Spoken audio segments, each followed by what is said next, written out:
Welcome, and in today's video I'm just going to be printing with a very simple shape, a circle from a cardboard tube.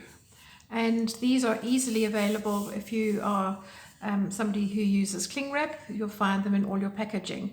I'm now going to take my cardboard tube and dip it into some fabric paint, and I'm picking up a bit more paint than I need, and I'm not worrying about that.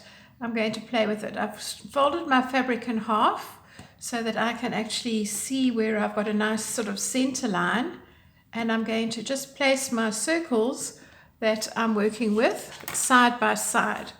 Just make sure that you are picking up paint all along.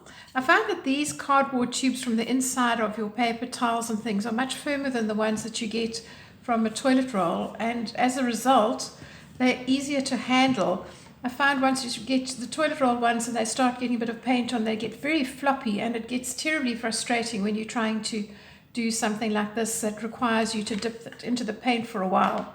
It just goes a bit floppy and unpleasant to work with. I'm now going to just simply place these little circles slightly apart by using the center of the two others as a way of a guide. And I'm going to continue printing like this until I've got to the end, and I will come back and show you the result. Right, so there you can see I've actually taken a second color, which is my yellow fabric paint, and I've printed over the magenta. And what is lovely is that the color that you put on last will be the most dominant color.